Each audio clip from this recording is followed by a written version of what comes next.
time to get out of pocket. I'm your host, Michael Davis. We are live on Boom Broadcasting, and we had a great time just chit-chatting backstage with my guests a little bit before we came on air today. And guys, I am super excited for this show. What's going on? Out of Pocket is going on. And guys, I want to say a special thank you before I bring in my guest today. I want to say a special thank you to Drew Code Sports Talk, because last night I was live streaming a guest on his channel. We talked a little bit of the NFL. We talked about head coaches. We talked about the playoffs, and we're going to dive deep into the playoffs today. I made a bold prediction, maybe an upset last night on Drew Code Sports Talk when it came to this weekend's NFL playoffs. I'm going to be honest, I've been 50-50 on that bet. And now I finally have to lock in an answer today on Out of Pocket when we talk about the playoffs. But before we do, we got to talk about Jimmy Butler and the Miami Heat. They have come to an end of Jimmy Butler's suspension, and now they're playing the Nuggets tonight. And Jimmy Butler is technically eligible. We don't know if he'll play. So to talk about this, I'm bringing in two dear friends of mine. One of them has been on vacation the last couple weeks. He's been vibing. He's been thriving. He's been passing in classes, acing them, if you will. He's the host of Quick Hits, and it will be back, guys. We got podcast_Smitty, Shannon Smith here in the show. And for the first time in a long time, I got a good friend who knows basketball knowledge. His team also is the only NFL team to hire a head coach now. So he's not even thinking about coaching search. And I'm trying to give myself a break. I don't want to think about who the Cowboys are going to have to hire as the head coach, because as you can see on the screen, I have plenty to focus on tonight. So coming in from the Two Pointers podcast, he has his own YouTube channel. I bring in my guy, Trevor Everette, into the show. And Trevor, I will say this. It is great to see the Kobe painting right behind you, just like old times. Yeah, dude, happy to be back, man. The Mike Vrabel era has officially begun. And can you please delete everything I said about Gerard Mayo last year? Just like wipe it off the face of the internet. That would be great. Thanks. Because he made a clown of himself. I don't think it works like that. Whatever you do, don't look at any show that I was on from from July to September of last year. Just no one, go watch it. When you get to it, then just click off. So. Well, Mike Vrabel's the coach now, so you may have better luck with that. Trevor, I've been dreading this. You know, I've been dreading talking about Jimmy Butler and the Miami Heat situation, because I couldn't see it coming.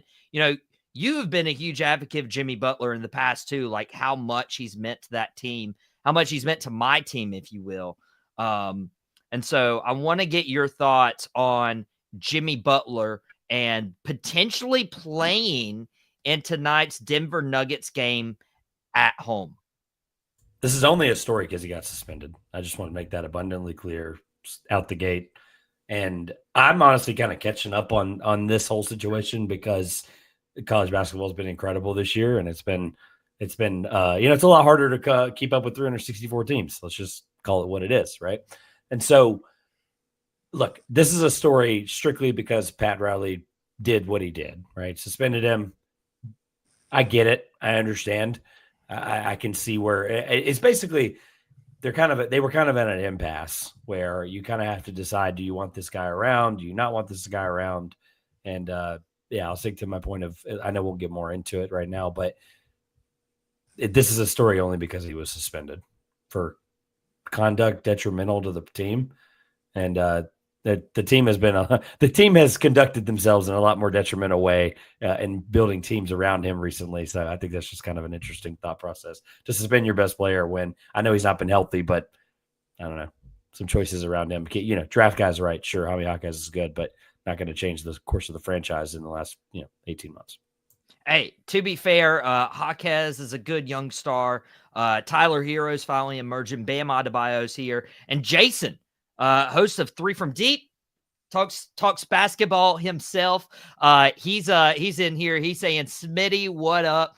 And Shannon, this Jimmy Butler situation, I'm surprised you haven't had me hear an earful through text messaging or whatever. How do you see the situation going now that the suspension is in the rearview mirror? We can just go ahead and say that I think it's a wrap. I really enjoy Jimmy, and to be honest with you, I had him first because he was a Chicago Bull, and I saw what happened with him in Chicago, and that was heartbreaking. They just pretty much broke that team up all to pieces, took away everybody. But Jim has been able to show that he can actually be an elite NBA player. Got to the finals. He's been close to getting MVP numbers. Close to it. Close, but not yet. He's not won a title. And I think the time is winding up. And I think that is his way of saying, hey, put me with a contender. I think he's doing the Dame Lillard thing without being Dame Lillard. If that makes sense. He's wanting to go somewhere and win because he knows his time is up. He's not getting any younger. There's not really... The Heat are a work in progress, and that's no disrespect to the Miami Heat, but they're a work in progress, and Jim is just ready to go somewhere and win. Think about it, man. The Suns and the Bucks and all that, and the Warriors are looking at this guy. They know he's a piece. He may not be the MVP guy. He may not be the guy that he once was, but he's still a serviceable player, and he can be serviceable to all these other teams that have been interested in him. So he's looking at it like, hey, you're interested in me? Good, I want to leave. But to me, it's not the best way to do it. I think he could have went about it a better way. You know what I'm saying? And that's what I'm a little bit worried about, because even there's reports going on today that, Jimmy Butler's okay being the third option in Phoenix, where there's a Kevin Durant and a Devin Booker, but he's not okay being demoted to the third option in Miami with Tyler Hero and Bam Adebayo. This is like the oddest thing I could ever imagine. I've said it on Out Pocket the last couple of weeks. Like, Jimmy Butler has signified and personified Heat culture over the last 5 years. And now I don't even know if the Heat's home crowd tonight, with the debut of the Miami Vice jerseys in the home court, like, if Jimmy takes the floor, how is that home court going to favor Jimmy Butler? I assume this game's at 7:00, right? Yeah. No, we won't know until 8:30 because we won't know until 9:30 because the team won't show up and the fans will show up until the third quarter like they always do. But all jokes aside, it's a real thing. It's one of the only arenas in the NBA that's like that. Like playoff games, like they don't show up for the first quarter. It makes zero sense. I get there are a lot more things to do than go to basketball games in Miami. Sure. So I'll leave it at that. I'll let sleeping dogs rest. So my point being is, at the end of the day, like when he comes in there, the reaction, I don't think that's not necessarily what we're looking for. What I'm looking for is how he's going to play and how he's going to kind of carry himself, because I think a lot of guys, and I wanted to kind of jump in there after Shannon made the point about the value and what, his role is. But my thought process is honestly, sometimes some of your best availability and value is also your contract.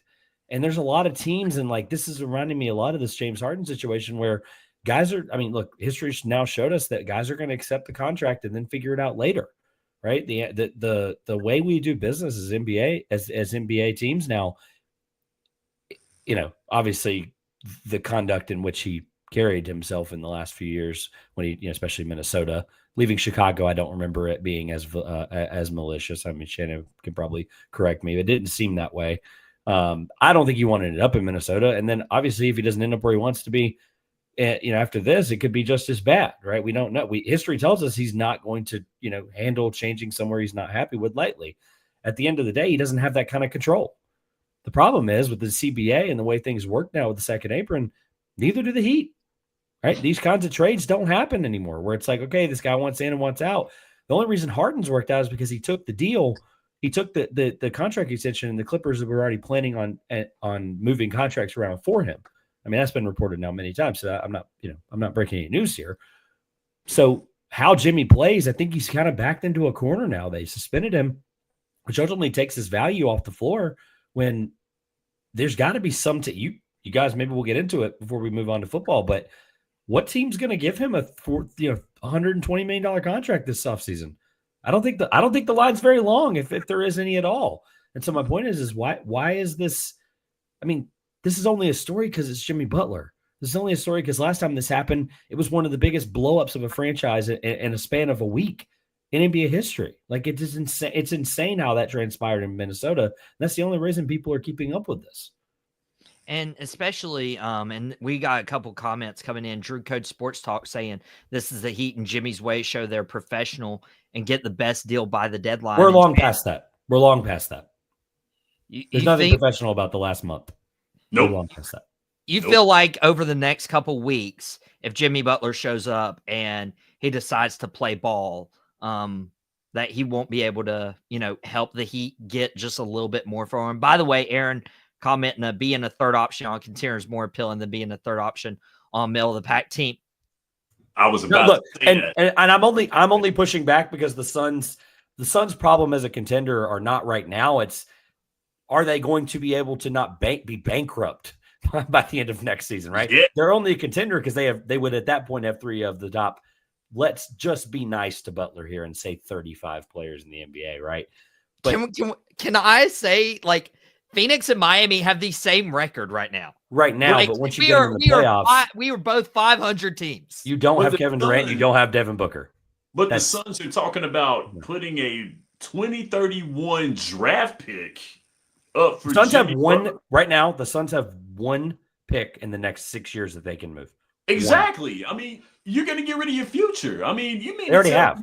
You've killed your future even more, because you got to build in the draft, especially in a place like Phoenix, because you're not a big market like New York and Miami and all these other places here. You're going to kill your draft. Phoenix is going to be toast if they get rid of this draft just to trying to save their present. It's not going to happen. Can I comment on what Jason said here, because I think it's good. So the Rockets do not need to do this in any way possible. No. The Rockets have the Rockets need to do exactly what the Thunder did last year. They need to roll into the playoffs as a top 4 seed, way younger and way earlier than they probably were supposed to, and see with Jalen Green and Jabari Smith and Şengün and Tari Eason and all these guys that I really like, and just see what they have. See who shows up. See who does it. See who learns from the experience. Ime Udoka, regardless of all the stuff that happened, how he left Boston, not good stuff, right? How you do that to Nia Long, I don't get. Like, right. Crazy. Right. You were the first person that said that. I just wanted to give you a shout out that. But no, like, it literally, anyway. So the point is he's a really good coach. I've always said that, and I'm not backing down from that. So you show up to the playoffs with him and with a good group of young guys, and you figure it out. You don't bring in somebody like that. Pop this comment back up real quick. His other. Oh yeah. So he mentioned Dallas, right? Dallas. I don't want to get too far into it because I know we have a lot to get to, but Dallas is already really good, and adding him actually might hurt them. Yes. I know that sounds kind of crazy because then at that point you'd have 3 really good guys that want the ball. I understand that. Their depth actually might be better than it was last year, and they made the finals last year because of their depth. Yes. So I'm just going to leave it there. The one team I'll throw out. And the reason I wanted to address this, and I really like the OKC. We can pop that up in a second, I'm sure. But yeah, no, exactly. Yeah, not a basketball fit. The basketball fit I really like is Memphis, because Memphis has nothing to lose. I can't say the point I heard someone make earlier today. I'll let you fill in the blanks, but Memphis has Ja, of course, who's really turned things around off the court, and I think we've seen when he's not being irresponsible, he's a really good NBA player, impacting winning, and. But they don't really have a guy. Again, I don't want to. I'm not cursing on the show. They need a guy that can blanker a team. Right. I'll just let you fill in the blanks, okay? And it's someone made on a podcast this morning. I was listening to someone made a really good point. They just need a guy that can go in there and just beat somebody up if they need to, and just win a playoff game.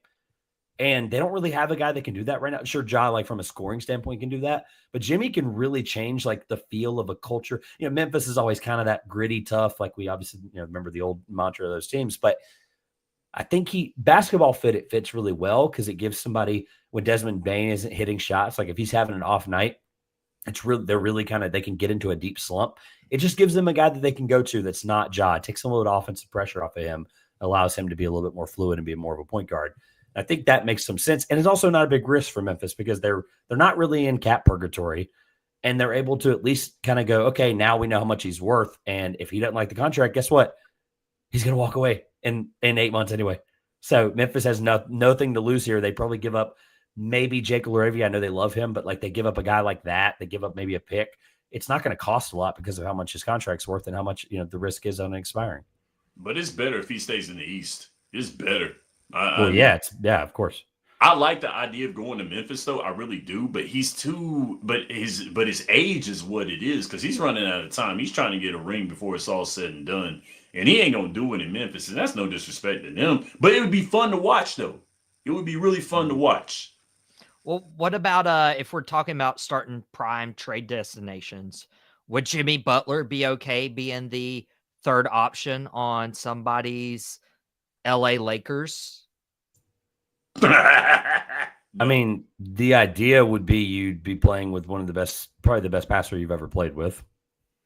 So that would start there. That would get him the ball. The problem is it's the same thing. Like, I actually really like the rotation this year. I'm starting to really like the way things have shaped together a little bit. Like D'Angelo Russell, I'm not making the cop-out excuse that he's gone, but like, I'm just not. But like, I hope you're laughing at the Portland comment. I'm laughing at the comment. No, Portland's bad. I was looking at the roster the other day for something I was working on. They have guys, like they have some talented guys, but like they're really bad. So anyway, no, the Lakers thing, I'll leave it short and sweet. Like I really like the rotation.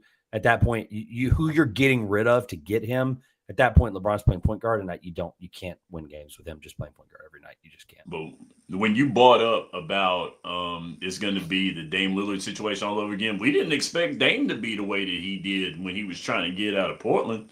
We didn't expect that. So anything is to be. If we've learned anything from that, is to expect the unexpected, because we all thought that Dame was going to be loyal and he's going to stay in Portland and he loves it here and they're going to build around him, and they never did. And Dame left. So Milwaukee also, to your point, wanted to leave. To your point, though, honestly, like it's to just kind of add on to that. I don't think Milwaukee thought he was going to look old all of a sudden either. Like they traded him and he immediately. I mean, no, I mean that in the most sincere way possible. I really do. Like he looked like a 30. I think he's 34 now. Like he looked like a 34-year-old. That window there at the beginning of last season or beginning of this season, whatever it was, it just their offense looked lethargic. Like it was very. Like Giannis just had to be Giannis every night, which shocker, when he's 29, like he's going to do things that nobody's ever done with that size and speed. Like, sure. But they brought in Dame to win a championship. And that first couple of months there, it was really, really dicey. And I mean, that's the risk you take with Butler. All the contract stuff is the only reason I'm up here to talk about the contract, because that's really the problem with Butler. But at the end of the day, or what he's expecting, I guess is my point. Dame wasn't expecting $70 million a year, but teams are going to do that, and the contract's going to continue to run up, and they'll figure it out in a few years. But the point being is, like, you take a risk. He hasn't played. He's actually been really injury prone the last couple of years. Maybe that was on purpose in some way, but whatever. But I don't know at this point. I don't know what to expect with any guys from that era. Like, I don't.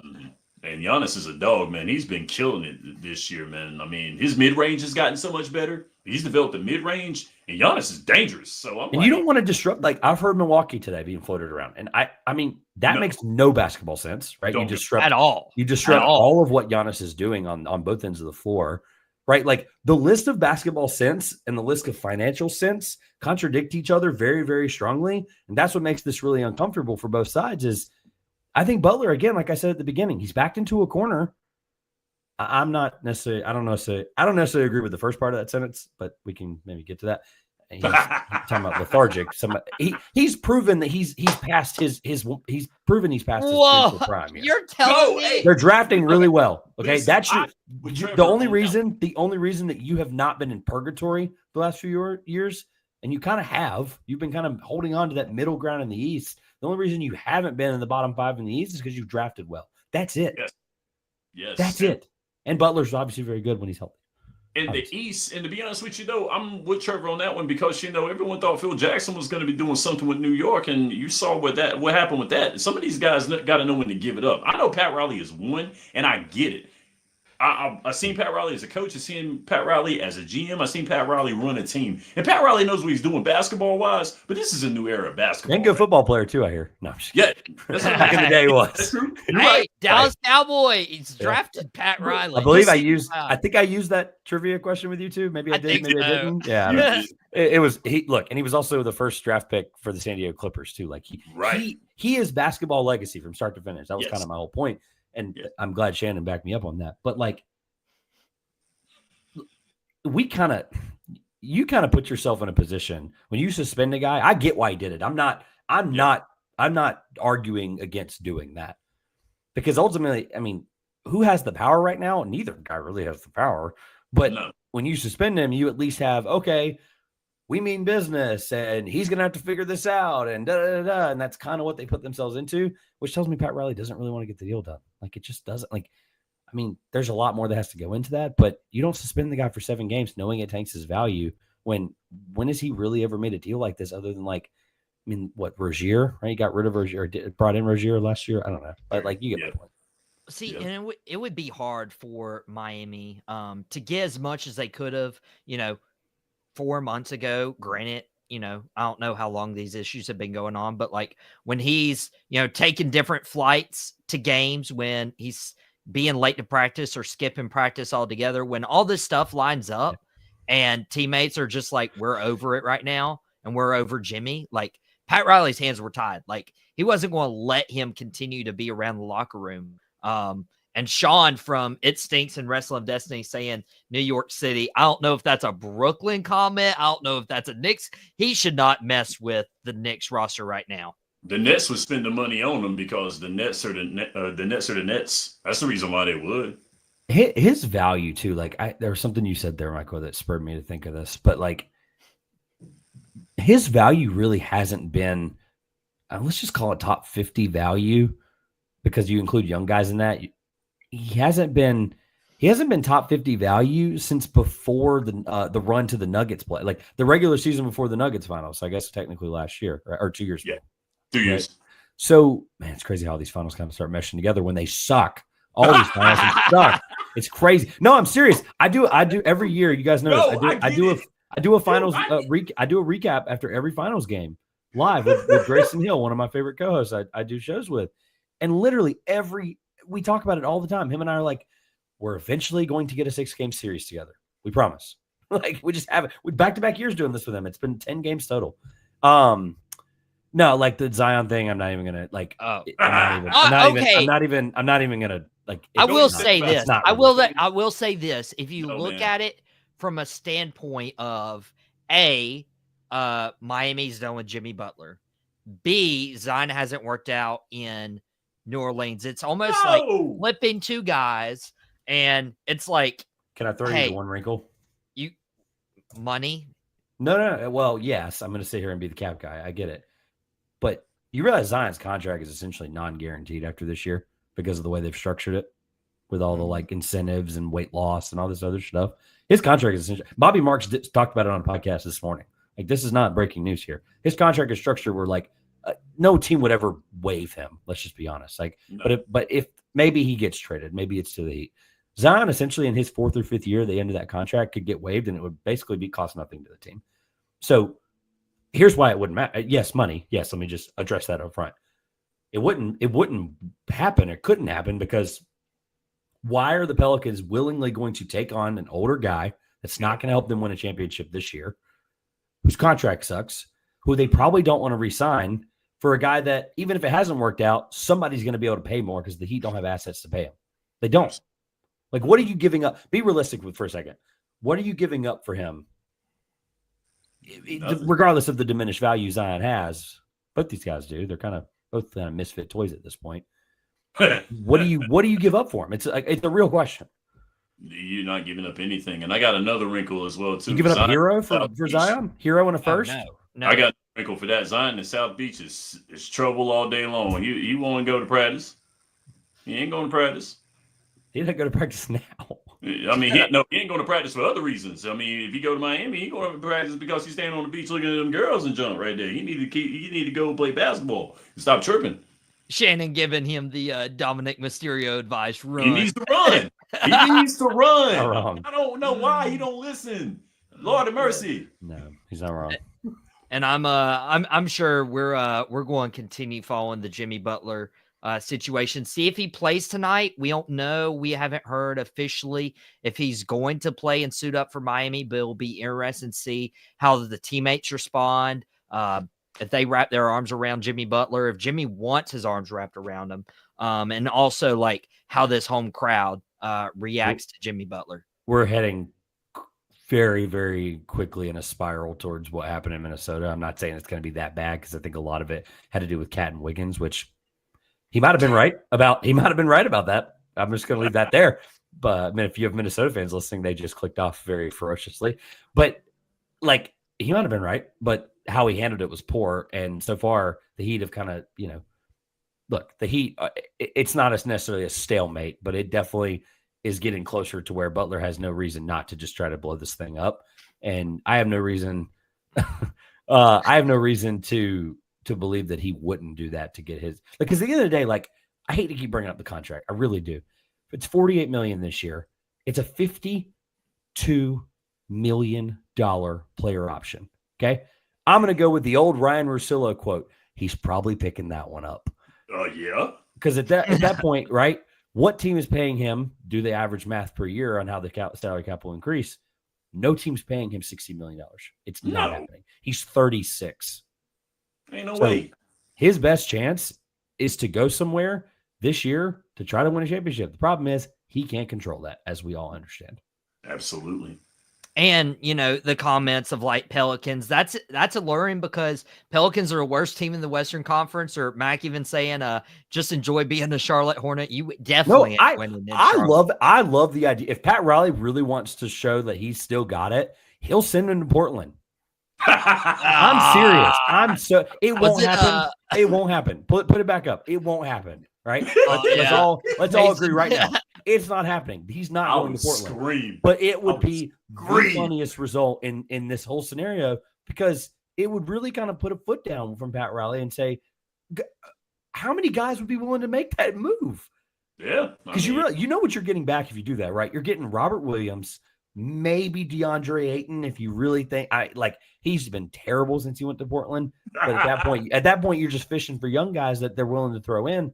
And then they got to figure out contract situation. I mean, I'd have to pull up their sheet because, I mean, I'll be honest, I haven't watched a Portland game in 2 years. I just haven't. They're bad unless they're playing someone else or the Lakers. But you'd have to just start filling in money, and it just isn't possible at that point. But it would be really awesome if Pat Riley said a big old blank you and just send him on his way, right? I dropped, by the way, in the private chat, I dropped the terminology I was referring to earlier of what Memphis needs. I'll let you see that. Either send him to Portland or send him to the Utah Jazz. And you know what though? I'm only going to say this because it's Danny Ainge. If Danny Ainge thinks he can win a deal, he's doing it. So if he thinks he can bring in Butler and bring in some other young guy on the Heat bench, I don't know who that'd be because they only have two other guys that would be worth sending over. But if Danny Ainge can get a third team involved or get somebody he thinks is, or heck, draft capital, if he'd even have any of that left, and I don't know if Danny Ainge is not going to do a deal he doesn't think he's going to win. Okay, right. Get Lauri Markkanen or Kyle Filipowski. As a Duke guy, it would just flip. That's Butler's value now is flipping a first. That's terrible, man. I mean, it really is. That's rough. If he's not getting Michael, if he's not getting $40 million in free agency, he's not getting Lauri Markkanen on the trade deadline. He's not. No. And by the way, we talked. I think I brought it up on this podcast. Lauri can't be traded until next offseason. Literally, he's contractually not allowed to be traded until next offseason because he signed his extension 2 days after the deadline of when that 1 year kicks in. So. This is why we bring Trevor on, because he's full of knowledge. I brought everybody's contract. I brought it up because it was one of the weirdest. Like, everyone was putting Lauri in every trade. I mean, you guys were. I listened to the show. That is he true. was being brought up in trades, and I think it was right before. I think it was on one maybe a month before he signed the contract, and then the offseason kind of slowed down. I think it was this time, sometime middle of the season last year or middle of offseason last year. And he got the contract. And it was like 1 or 2 days after you're contractually not allowed to be traded for a calendar year. And so they literally can't trade him until after the deadline, until next offseason. So this time, he cannot be traded until June of this year. That poor man. That's. I think Larry wants to be there though. I really do, because why would he have done that? That's true. That's fair. Maybe. That's fair. I can. They're turning it around. They got a lot of really young guys. That's a team like if you compare them to Portland, like they're miles ahead. So. Yeah, but 10-29, they're bottom of the barrel right now. But again, we'll keep following this Jimmy Butler situation. We'll see if he plays tonight, how that situation goes when they host the Denver Nuggets. And guys, if you are basketball fans, 2 Pointers Podcast, he has a YouTube channel, Trevor Everette right there. You guys can see how much basketball knowledge he has in his head. Probably a normal sized head right there. Probably a normal sized head, and you have a lot of basketball knowledge. I've never been told I have a big head, so I guess that's a good thing. I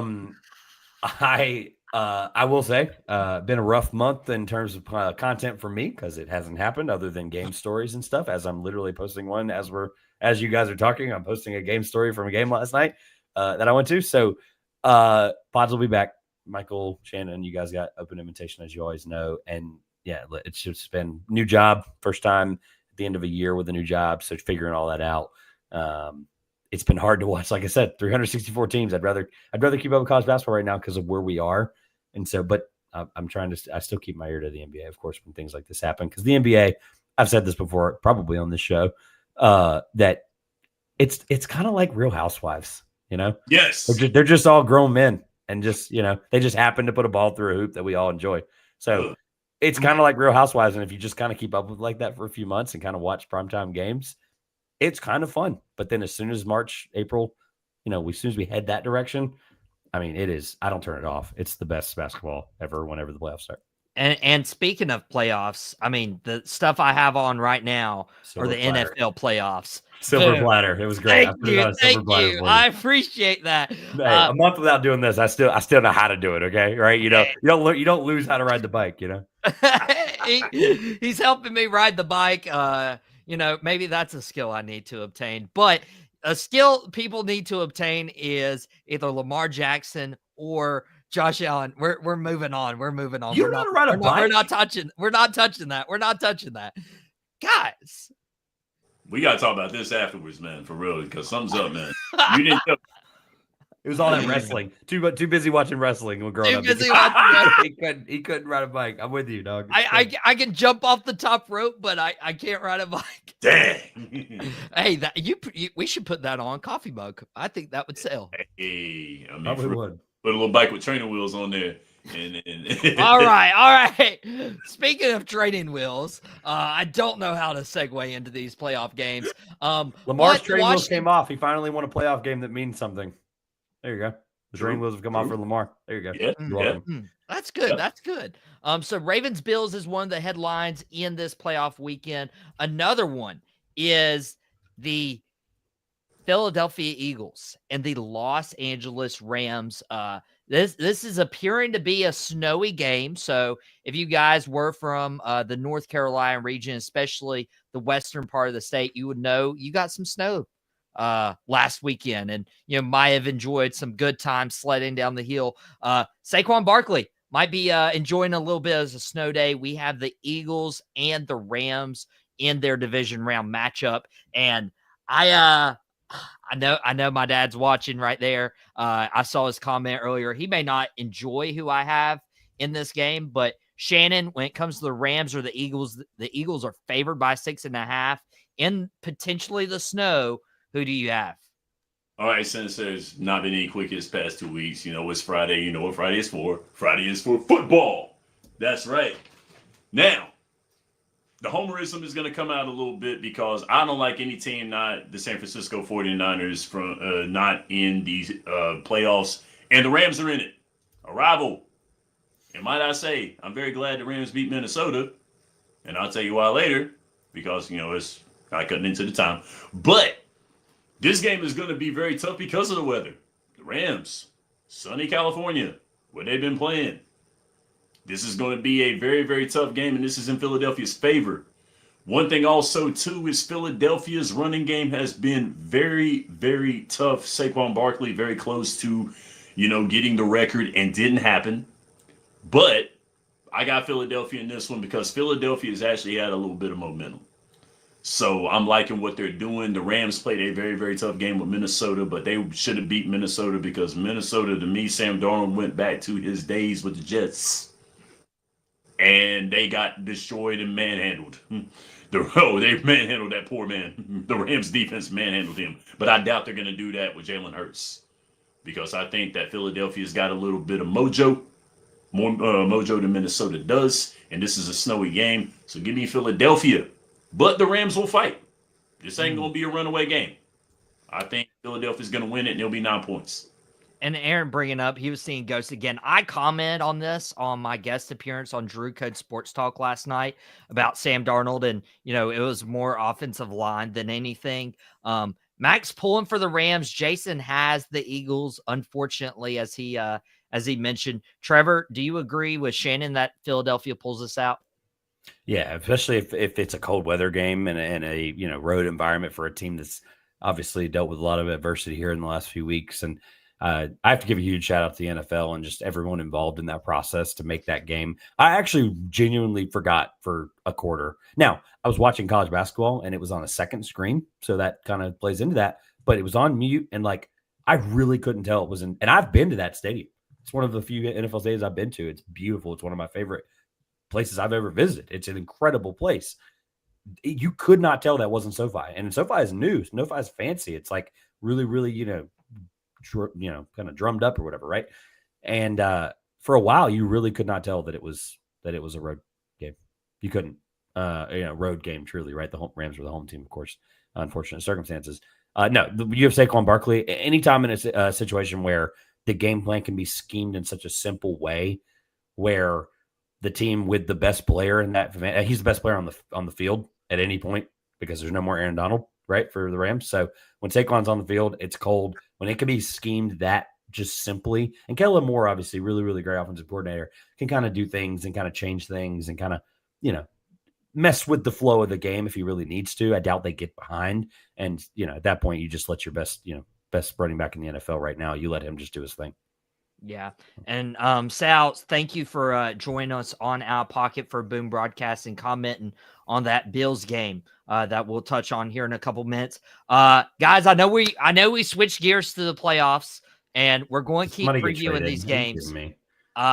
I did just get breaking news that Chris Haynes is reporting Jimmy Butler will start tonight for the Miami Heat. So that's not we let the Hawks. We knew that for that. I didn't know, dude. Minutes. I love Chris Haynes. I love Chris Haynes because he knows that he's not Shams. That's the funniest part about it. But he still just does stuff like this. And I'm like, he knows what people want. I love Chris Haynes. He's so much fun. Listen, we all knew that Jimmy was gonna start because they play in Denver. And might I say, Russ is playing some ball this year. Russ is balling. They need him bad too. Yes. It's Denver choosing to not, figure out some of the depth the last 2 years. It's starting to really show up in ways that I think Jokic will be the tiredest he's ever been to start a playoffs in his career. Probably it's going to be really interesting to see how they finish this season. Yeah. Well, unfortunately, we'll see how it goes. Hopefully, Miami wins, and hopefully the Washington Commanders lose to the Detroit Lions Saturday night. In that game, the Lions are favored by 9.5 points. Everybody's been raving about the Lions. I made a certain comment on Drew Code Sports Talk. Oh, and by the way, I have the Eagles winning. That's a pretty easy one. Rams across the coast playing in snow. Yeah, it's not going to be pretty. It must eat you up. I mean, you made the pick, right? It must eat you alive right now, knowing that there's two NFC East teams, one with a rookie quarterback and one that, quite frankly, they've been the most dominant team in the last 14 games. They have. The Eagles have been that good. It must eat you alive that you're having to do. I mean, it just you clearly like, oh, it's unfortunate. I'm like, I'm Trevor, with you. Like, can you get must your see point two and alive. just say your pick? You don't have to be mean. No, I'm not making it. No, I really think it's funny. Like, I just love that. I love how much you still, like, you just keep the fandom infused no matter what you're doing. I mean, look, I expect nothing less from a Cowboys fan. So it's okay. Yes. All right. After all your shots, do you want to give me a little bit of hope and say Detroit wins? Oh yeah. Here's the issue though. Like, Detroit's defense is better. They're kind of coming along. Things are starting to get a little healthier. We kind of saw that in week 18. The issue, I just think 9.5 is rich. Like, I know this isn't, we're not necessarily talking about the line. You mentioned the line, so I'll kind of use that as my point. 9.5 is a little rich. I know it's a home playoff game. I know that they have, the better quarterback that we know has been proven over the last few years, right? Obviously, rookie quarterback been incredible. I'm never going to defer to a rookie on this spot. I'm just not. But the Commanders have just constantly found a way to win these games. For what did they start, like 2-4, whatever it was, and then they won, like, they finished like 12-5. It's insane. It's absolutely insane. If anybody who watched Daniels in college football in the last few years isn't surprised by the fact he's been this good, I've just been surprised that the rest of the team around him is kind of elevated with him. And so it'd be far-fetched to think that anybody can win a road playoff game in Detroit right now, because they made it as far as they did last year for a reason. It's one of the hardest places to play right now because of their fan base and because of Dan Campbell and because of the way that they attack and approach games. Yeah, no, 9.5's rich. I think they can cover, but they're going to win. And honestly, this could be the game that changes our perception of them very quickly. I'm not necessarily going to say this happens, but if they win by 20, I also wouldn't be surprised either if they kind of put their foot down, make the rookie look bad, scheme him up. Because their defensive coordinator, people are going to have to make him say no to phone calls this offseason. Yeah. He's been really, really good. Hey, that would make me happy. One saying he's got the Lions, he's got the Rams. Already previewing, he's got the Bills. Drew Code Sports Talk asking for my pick for the Rams Eagles. Okay, he's just being mean right here. He might have missed it. He might have missed it. I said, Phil, I even see the laugh emoji on our Facebook stream. We're streaming on Facebook and Boom Broadcasting's YouTube channel. So both are quickly approaching either 500 subscribers or 500 followers. So if you're not following either page, go over to the other side and, go show your support. Yeah, I have the Eagles in that one. Shannon, before I bring up my Commanders Lions pick, try to make me happy. I don't see the Commanders doing it. I mean, Trevor's right. The Commanders have found ways to win. And, we talk about how the Chiefs have found ways to win. The Commanders have found ways to win. And it's been insane. But I can't say that, Jane Daniels is going to go in with a very, very heavily favored Detroit Lions team with home field advantage, go in there and decisively win. Do I think the Lions are going to blow out Washington? I think so. I like Jaden Daniels. I like what he's done. He's doing a heck of a job. But Detroit is too tough. With a squad like this, Detroit's too tough. So I say Detroit will win it, and they'll win it by 17, I believe. So you don't even think it'll be close? I really don't, because the way Detroit is out for blood, man. Detroit is angry about what happened to them on behest of my 49ers. They are mad. They're just going in there and just beating teams to death. But that's the regular season, which we all got to look at that and understand. That's the regular season. If college football has taught us anything, is that do not go for the top squad. If college football has taught us anything, the teams with the momentum have been getting it. So Detroit is set. They had a first round bye, rightfully so. However, these teams with momentum might have a little something for them, but Washington ain't that team. The Detroit is too tough, and they just ready to go, and they've been getting it in this year. It's hard to go against Detroit, even with a rookie that has just been incredible and exceeded expectations this year. I just don't see them beating Detroit, especially at home. No thanks. And there's a lot of people, both of you took Detroit. Mac took Detroit. Juan from the Cruise Planners took Detroit. Aaron Schneider from the Gridiron Address took Detroit. He's going to do a live stream. I believe, correct me if I'm wrong, I believe the Gridiron Address is at a special time this Sunday at 2 p.m. Eastern. right before the Sunday game. So probably talking about Saturday games, probably talking about Sunday games. Jason's even got the Lions all day. Juan asking if the Lions lose, will their season be a disaster or still be considered a success? Yes. Absolutely. No, because their record's insane for how many injuries they have. Absolutely. It will be a disaster. Absolutely. With the way that they've been just ripping teams apart this year.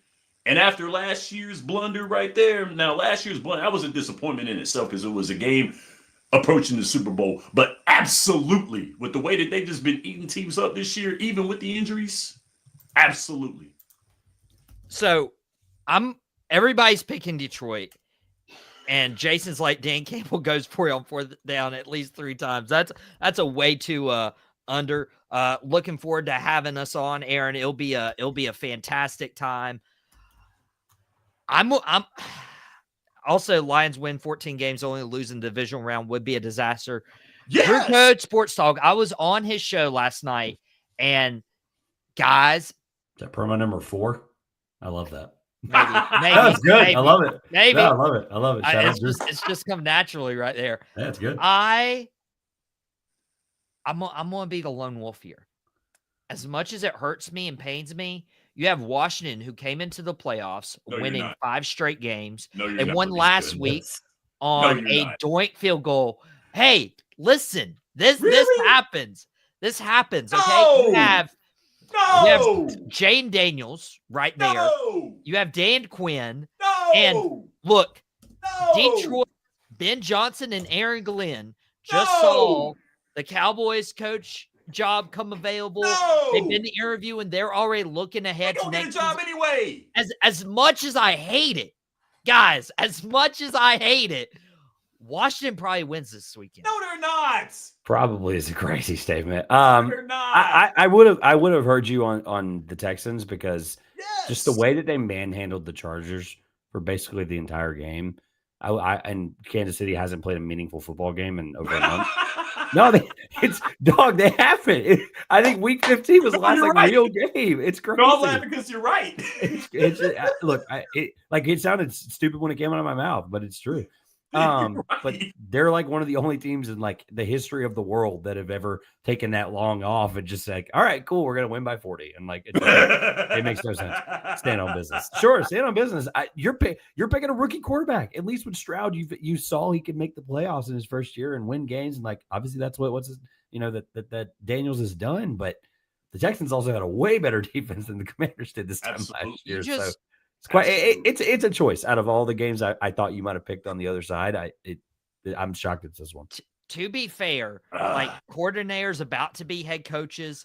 Aaron's like, I'll come backstage. They're not, dude. They're not checking. Like I get what you're saying. It happens in college basketball. And also, like Dan Campbell, high risk, high reward. I get that, but that could be a risky move if he's faced with like 4th and 3. All right, and that swings the momentum. You're totally right. So on that part, here's the thing though. If they're really already up 21, does that matter? No, it doesn't matter. I mean, I hope I'm wrong. If I'm wrong on this game, I'll be okay. I get that Jaden Daniels has exceeded expectations and he has been incredible, and the turnaround for that team has been monumental. But I'm just gonna go ahead and tell you, when Dan Snyder got rid of that squad right there, that was the turnaround more than anything.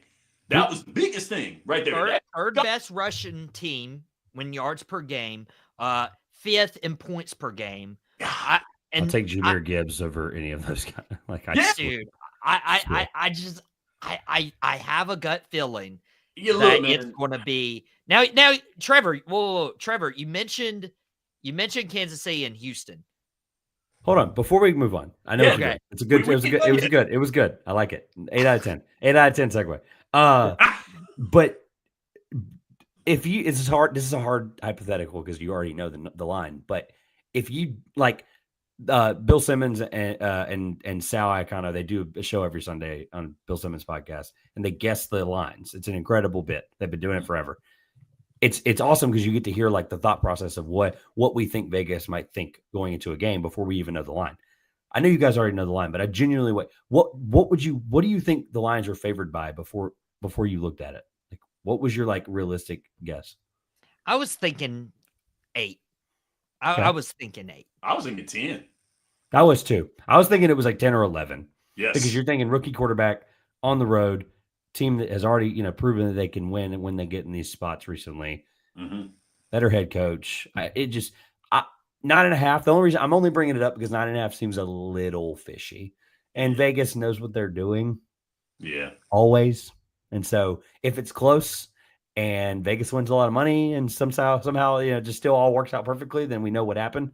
But I don't know. I just thought it was a little fishy. And like, I'm not saying any rookie quarterback should ever be like, a road dog by 14 points. That should never happen. Right. But I mean, this should have been closer to 14 than it was to 7. I did it from a team standpoint. That's the reason why I'm saying 10, because the teams. This line did open up at 5.5. I don't know if that it always opens lower, but like, okay, so then my point stands then. It'll close at like 12.5 then probably. Absolutely. Either way, David is getting what's coming to him. Goliath is going to eat this time around. I know that's your segue right there. Who is David and Goliath in that example? It's the Kansas City Chiefs and the Houston Texans. There you go. That's a 10 out of 10 segue right there. That's a really good one. That's a really good one. Trevor, you did say that you would have expected me to pick the Texans over the Chiefs. Are you doing that? No. Okay. No, because I knew you would. Look, I've done this long enough with you. I knew that you would probably believe none of the. By the way, all of these favorites are like, it's the NFL. They're not all going to win, but all of these favorites should win. All of these favorites are definitely the better teams in these matchups. Yes.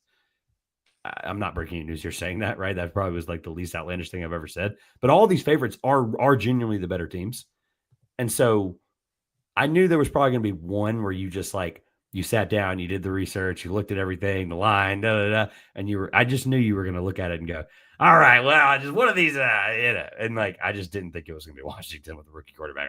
That's not at all the one I thought was going to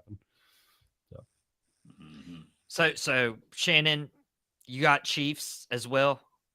Absolutely. I mean, Mike, you and I, wrestling fans, to be the man, whoo, how to beat the man. So you have to. Remember, you're about 30 feet away from me. Yes, man. Look, I'm glad my dad ain't watching. Oh God. That would probably, I'd pay like, I don't know, I wouldn't pay a full pay-per-view for it, but I'd pay to see you two watching that game together. Whoa. That would make my whole day. I would scream. That would make my day. That's closer to this is closer to what I think it's going to be, wherever that comes. Yes. I mean, the Lions are out for blood, man. That's the reason why I'm saying it. The Lions are out for blood. The Lions are going to beat everybody that they can. They stacking bodies up right now. They proved that last week that they can win any game that they think they can win. Like they can prove they can win any game that they need to win in any way that they want to. Their defense is diminished right now coming into that Week 18 game, and they put their foot down. Oh, yeah. That was a masterclass defensively by Glenn. It was. Absolutely. And he got a well-deserved fanfare at the Pistons game like 2 days later. They showed him on the Pistons Jumbotron, and that was the loudest the Pistons arena has been since the 2004 championship. I'm going to tell you what, the Detroit Pistons are playing some good basketball. They are. They're playing some good ball. And now we go talk about the Pit. No, I'm just kidding. Yeah, we can never segue into a Pistons. Well, hold on though. I really am surprised. I thought, sorry, I know we're 53 minutes, but I really thought you were going to bring up last night what happened with Indiana and Detroit. Yes. I thought that was going to be the lead of the podcast when you texted me. I really did. Really? It was kind of awesome once you kind of listened to everything and realized what guys were saying. Shout out Alex Golden, NBA. I'll give my guy a shout out. Shout out Alex Golden, Pacers writer, Pacers podcaster, Pacers everything. He's got a 1-month-old kid, and he's covering this game better than any other. Covering the game of basketball for the Pacers better than anybody who's doing it right now. And it was really fun. I caught up with it through him vicariously, and of course he's got a little Pacers angle there. But it was a really fun couple of minutes there at the end of the game. I thought it was going to get nasty. And hey, what happened last time these two teams got into a fight? Oh man, it was only one of the grossest moments in NBA history. Anyway, so sorry, I didn't mean to derail us. The Chiefs win by a lot. There we go. Chiefs win. We all agree on that. Yes. Yeah. It's probably going to be like -10. So yeah, probably. Yeah. And Jason's like, Houston pulls the upset. No. Okay. that was They would have to get the ball. They would have to get the ball and disaster. score first every time, and just control the tempo the entire time. That'd be the only reason they win the game. Now that would be a disaster if the Chiefs blew it more than anything. That would be a bigger disaster because everybody sees the Chiefs pulling it out regardless. Everybody's heard this song all year because we've waited for the Chiefs to lose, and for them to lose it in the playoffs, which ain't gonna happen because Patrick Mahomes is an animal in the playoffs. But that would be the bigger disaster than Detroit, I believe. And they have a pressure. Like, I never want to be the pressure guy, like the who feels more pressure, this or that. But they are potentially 2 games away, right? This game, like 3 games away, from doing something that's never been done in NFL history. A three-peat. It's a real thing, and that much time off, they really got to be psyched and ready to go for this game. They do. Like you can't just like roll over and think Houston like is gonna be like, it's just, you got to take this game seriously, and they know that. You got to look at it as well too. It's mentally exhausting going into like a three-peat and everybody's seeing that. That's mentally exhausting because you got to So so much. They're expecting so much out of this team. When are the Chiefs going to cave? And that's exactly what everybody's been asking: is when are they going to cave? Andy Reid is Belichick-like when it comes to prepping for a team with an extra week or two. Oh, absolutely. He just is. He's one of the best preppers. And right. I think they show it every time he has a bye. Like, even back to his Eagles days, I think he's like lost once with a bye, or lost once with a prep with like after a bye week or after a bye in the playoffs. I think he's lost like once ever. And I'm talking like 20 games or something like that. I'll have to look that up if I can find it. And if I know we got to get rolling. Yeah, I know. Sorry. and Jason and Juan are taking Houston. Sal even commenting Mahomes fears Allen, only quarterback left in the game many times, not in the playoffs. Not in the playoffs. Not in the playoffs. How did you beat Sal must be a Buffalo Bills fan. Sal's predicting a Lions Bills. How you gonna fear a man that you beat? You can't fear nobody that you just be beaten. I mean, come on, man.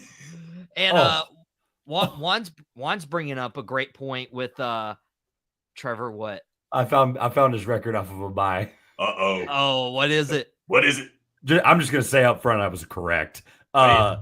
21-4, which is an 84% winning percentage, best in NFL history. He's actually the best at coming off of a bye, Andy Reid. So there you go. That doesn't surprise me. They are playing the Chiefs and they are playing Andy Reid. Not Allen's fault. The coach choked. You must have forgot. Oh, okay. Yeah. Your coach also said some really nasty things about September 11th. So we'll just you have no dog in the coach fight, my guy. Wow. And one bringing up, do the Bills have another chance after this year? Is this the last chance to go Super Bowl in 10 seasons? And that's what we're getting with the Bills, Ravens, Lamar Jackson, Josh Allen both have a lot of pressure in terms of, can they get the AFC title game and can they get past Patrick Mahomes, or is this still like Mahomes country right here in the AFC? So I don't know. Like, every year I just keep expecting Buffalo to like just fall off, and they never do. And it's partly because they're in a division with the New England Patriots. It's because Josh Allen has a pulse, Michael. It's because Josh Allen has 2 working legs and 2 working arms. Until he walks off the field for the final time for Buffalo, and probably 15 years from now, they're going to always have a chance. Everyone thought this was going to be the down year. Yes. This is their best year they've ever had. Yeah, It's just as a team on both sides of the ball. It's insane. They lost 2 of the 3 best defenders they've had in the last 10 years. Yes. And Hyde and Poyer, and they're better. It's like nothing to lose offense right there. The same thing with Lamar, by the way. Like, people like Lamar and James Harden were starting to have a little parallel, career to path line here. And Lamar finally won a meaningful game. And that Steelers game was a meaningful game. Let's call it what it is. It was. Mm-hmm. And as long as both these guys are like the whole 10-year thing, like, I hate to be the boring guy that does podcasts and says, like, I'll defer to history here. I'll defer to no team's ever just like rolled over for 10 years and died. It's just never like, when you have this good of a quarterback, like, same thing in basketball, right?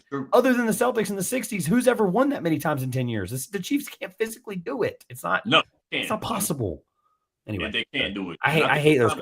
I don't mean to like some of those questions like the 10-year thing. I'm like, dude, defer to what happened. I don't know. The time is coming this year. This is more or less is the Chiefs window closing, not No. Buffalo. No. No. Listen to me now. Listen to me. I get where he's going, but it's my same argument as before. Hear me out though. But because this is whoever wins this game with the Ravens and the Bills. The question is, who's going to beat Patrick Mahomes out of these two guys who have failed to do so? This year, guys wins. Buffalo won this year, to be clear, which is kind of fun to think about. And if one of those guys wins, oh my God, are the Chiefs done? That's going to be the question. Are the Chiefs done? Oh, it'll be the first thing on First Take on Monday morning. It'll be Yes. So I agree. Casey's window doesn't close, but it gets hairy because Andy Reid's not getting younger, and Mahomes, I believe he's now 30, so that has to matter eventually. Oh yeah, they're going to bring in age. I'll say this: I know we're about to get to picks and get out of here with the Bills Ravens, but the winner of this game wins the Super Bowl. Yes. Really? It's just that simple. Yes. Yeah. These are the two best teams left. Over the Chiefs. Yes. These are the two best teams left. Yeah. Yes. These are it. This right here, this matchup right here is the AFC Championship in my opinion. That's the AFC Championship. The issue for me though, like I told you I defer to history. They were hold on though. How old is one? How old is one? Because they were the Browns. They were in purgatory for so long, and then Josh Allen showed up. It was Jim Kelly. It was 4 straight Super Bowl losses. Yes. And it was nothing, right? Anyway, enough of that. Listen, like at the end of the day, like we're not going to bet against Patrick Mahomes. Like we're just not, right, guys? We're all whoever they play, we're all going to be like, well, Patrick Mahomes can do it, and the Chiefs can do it. But like these are the two best teams from top to bottom. Yeah. In Ravens and Bills. And so, yes, it's really hard to pick against them. And I know I just made the whole argument about the 10-year thing and the whole argument about history, and I'll just take what's happened before and never really happened otherwise. I'm going to do the same thing with a three-peat. It's never happened in the NFL. There's probably a reason for that. Yes. And if there's ever going to be a team that did it, it was the New England Patriots from 2000 to 2010. Yes. Yes. You're welcome. Of course, Trevor would throw that in there. But he's not wrong. Though. That's Seth Wickersham said it best. It's better to be feared than loved than anything else. I mean, literally, that's actually the title of the book. It's that's better the to be feared. Right. It actually stops at feared. I actually didn't know where I was going with that. But, no, it is better to be feared. And guess what? Right now, the Chiefs are feared. But and they hated the Patriots on top of that, too. So they hated the Patriots. And now sometimes the Chiefs are kind of looked at as that squad that's built to be the heel now, even with Patrick Mahomes being the quarterback. And, everyone loves him. But they're all getting tired of the Chiefs. Like, especially with the way the Chiefs have been winning this year, with how they've won, the antics that they've had, the block. People hate winning. They just do. It is like they hate winning when it's not their team. It is what it's always been that way. It's been that way for the Pats. It was that way for the Lakers. Yes. It was that way for the Yankees. Yes. Cowboys in the 90s. Cowboys in Alabama in the last 20 years. Oh, God. I mean, people loved Alabama not getting into the field of 12 this year. That was like the whole story. Like the field of 12 didn't care. They were like, Alabama's not in it. Yes. That's what it was. Go Buckeyes on Monday, by the way. Yo. Oh. Whoa. Yo. Man, that's going to be fun. That's going to be fun. I can't wait for that. I have a dog in the fight for the first time in my lifetime. I'm married to Buckeye, so I'm in. Let's do it. Buckeyes by 1,000,000. Let's do it.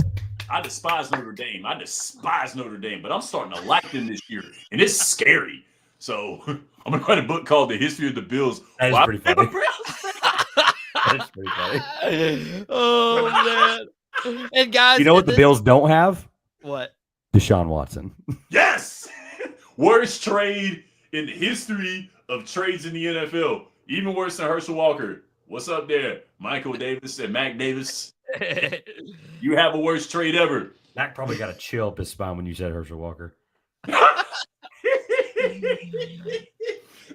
was good. And the bad part about it was he was good.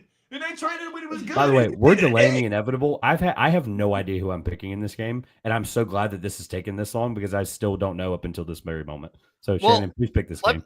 Yeah, let me deflect to Shannon first.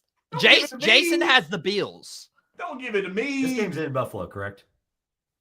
No, it's in Buffalo. Right. Get their higher seed. But don't give it to me. I don't want it. Whoa. But I'll give you a couple more minutes to. No, I'm good. I see Sal's comment. He just subscribed to Boom Broadcasting. It took an hour and 4 minutes. Thank you. What was the deciding factor? My dog. I do want to know that. He's got Bills over Ravens as well as Jason does. Sal, appreciate you guys. Appreciate you, Sal. Appreciate everybody watching us. We're going to predict this Bills-Ravens game.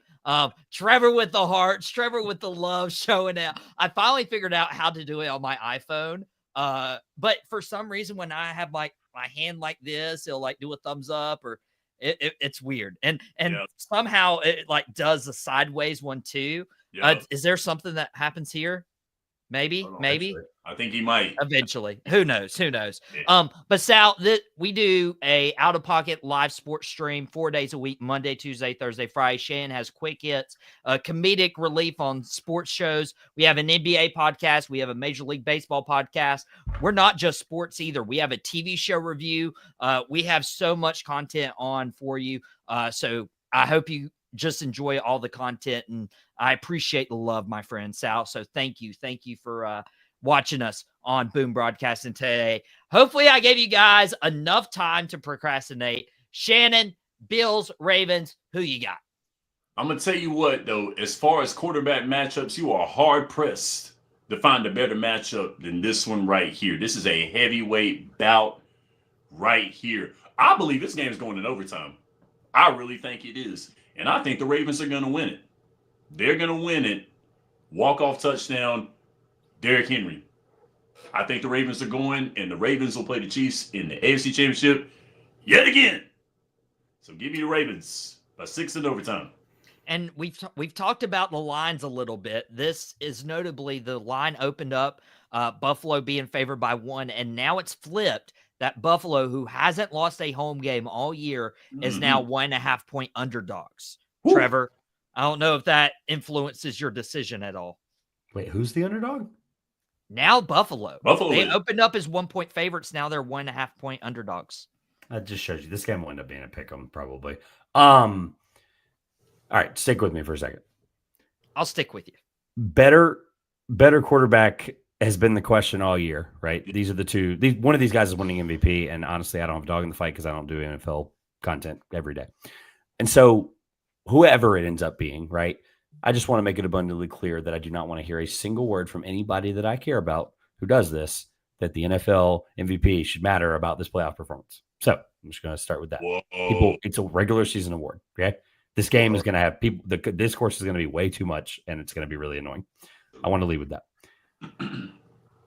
The problem I'm having is this is the best Lamar's ever played in his career, and the Ravens are a really good team. The issue is I think Josh Allen's the best quarterback in the NFL, and if it's cold and it's that good, if they're that good of a team, like I said all podcast, like why can't they just they've won in the playoffs more? Like I hate to do the old analogy of Lamar and like I said with James Harden, but that one Steelers game is not going to convince me like all of a sudden that Lamar's a playoff winner now and winning the cold and yada yada yada.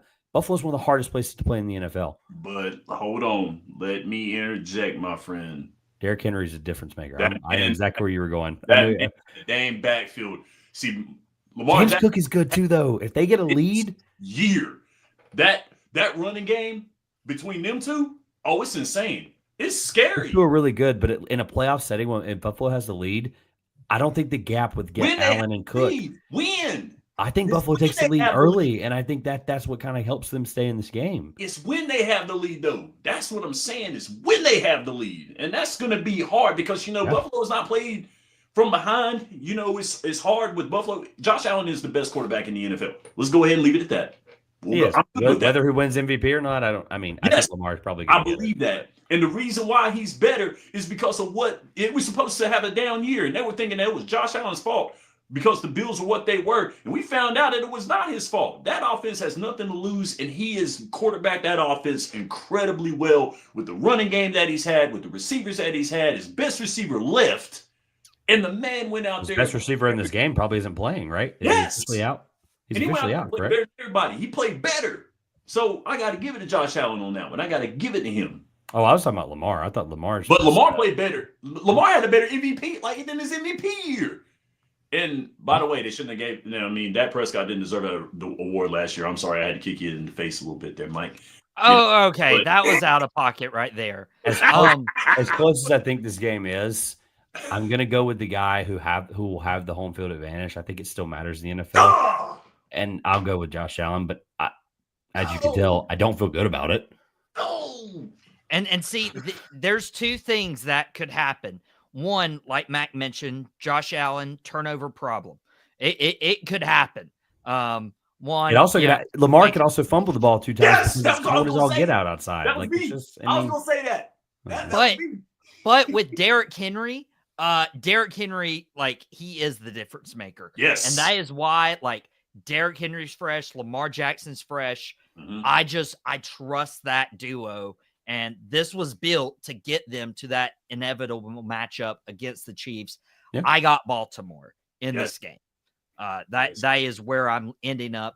By the way, this is why we do live streams. I know we went a little over our hour allotted time, but we did have breaking news just now. Trevor's not a big baseball fan. Shannon, it's impossible Shannon knows. To keep up with anymore. It's so hard. The Los Angeles Dodgers signed Sasaki. Shannon, I know you have thoughts. What's your initial reaction? And I see it on the screen. Okay, so I don't want to hear anybody breathe about the Yankees buying championships and stuff. Dude, the Dodgers, oh my God, man. Open the pocketbook, open the checkbook, open up the Swiss bank account, grandma's inheritance. They ain't playing. The Dodgers are not joking this year. They're like, we're going to get this and you're going to like it. So, you already got probably one of the best baseball players in Major League Baseball. Right. Hey, I was going to say ever. I follow enough to know that. I got to say, and we got to talk about this because is Shohei the best speed, power baseball player to ever live? I want Chris DeLuca's thoughts on that. I really do. Chris, if you're watching, man, I want your thoughts on that mess right there because that's going to be insane.